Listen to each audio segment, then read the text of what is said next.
All right, welcome to The Explainer. Today, we're diving into something we all want more of, but that can feel, well, pretty mysterious. We're talking about creativity, and more importantly, the idea that it's actually a choice. You know, this New Yorker cartoon is funny because it hits so close to home, right? We all know a Harry. Heck, sometimes we are Harry. We get that brilliant flash of inspiration, that amazing idea for a business, a book, or even just a new recipe. And then, poof, nothing happens. It just fizzles out. So that's the big question, isn't it? What's the real difference between the people who have ideas and the people who actually turn those ideas into reality? What is that gap between the spark and the finished thing? That's exactly what we're going to unpack today. We're going to look at how to bridge that gap, how to stop being Harry and start being the one who actually makes the daiquiri. Okay, first things first, let's get on the same page about what creativity even is. Scientifically, it's pretty simple. It's not just about painting or writing poetry. It's the process of making something that's both original, new in some way, and effective. It has to actually work or solve a problem or just make someone happy. So an engineer who finds a new way to build a bridge, that's creative. A friend who mails you an envelope full of grass when you're homesick, totally creative. And here's the most important part. The real game changer from all the research.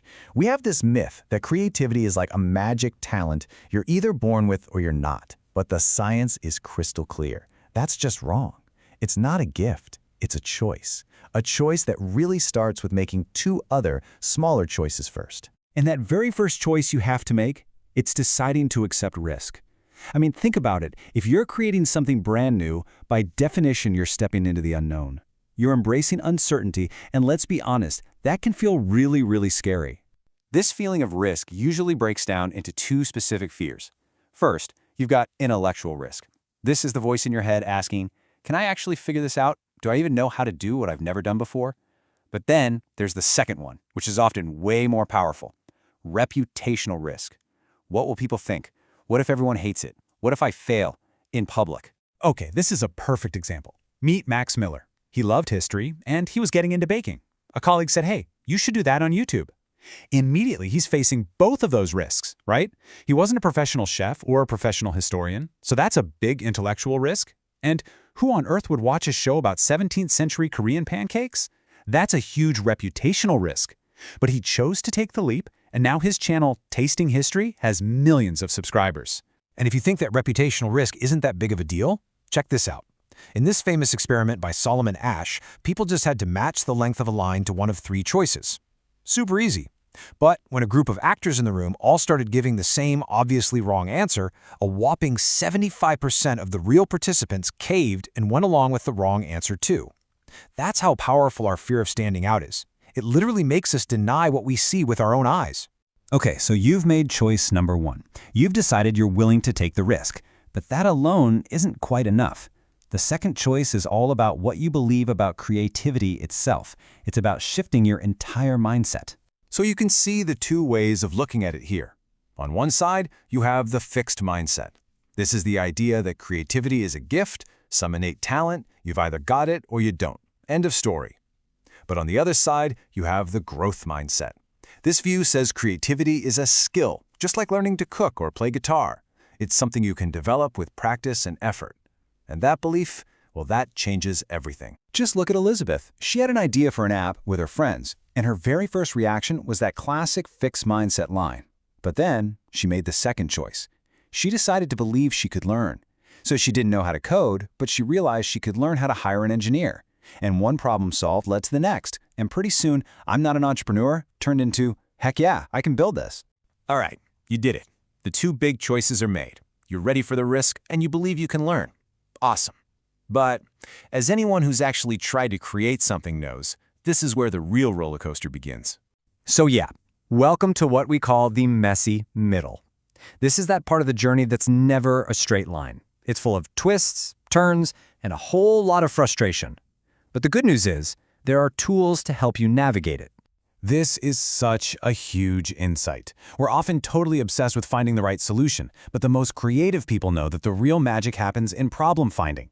It's about how you frame the question in the first place, how you explore all the possibilities, and how you stay open to completely changing the problem you thought you were solving.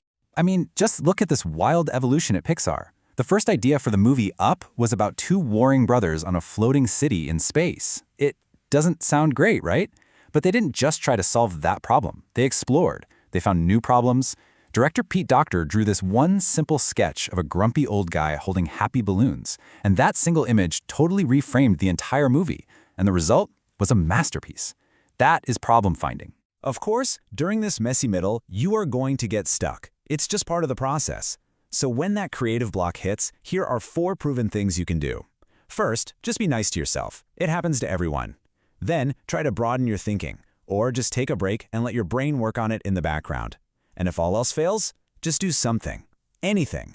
Even a tiny bit of progress is better than none. Now we get to the final piece of the puzzle, and honestly, it's the one that people overlook the most. The creative journey might feel lonely sometimes, but it is never, ever a solo mission. Seriously, that whole image of the brilliant inventor having a eureka moment all by themselves, it's a complete myth. It's just not how it works. I mean, think about Steven Spielberg accepting the Oscar for Schindler's List. He didn't just thank himself. He thanked the survivor who told the story, the author who wrote the book, the screenwriter, the actors, and his wife for all her support. All creativity is social.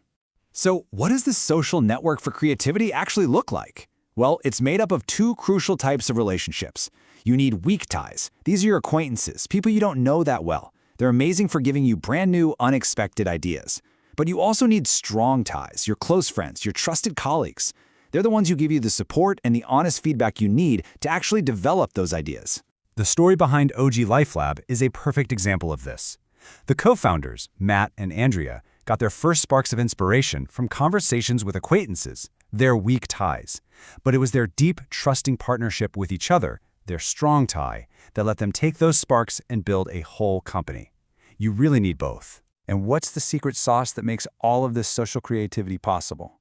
It's this concept called psychological safety.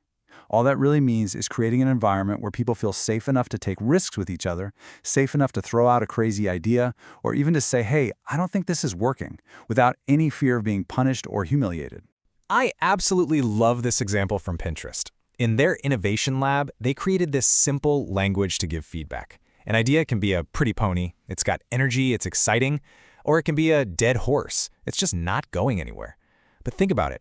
You can only have those kinds of brutally honest and totally essential conversations if there's a deep foundation of trust and psychological safety. So it really all comes back to a simple choice. A choice to accept the risk. A choice to believe you can learn and grow. A choice to wade into that messy middle and to lean on the people around you. The science is clear. Creativity isn't magic.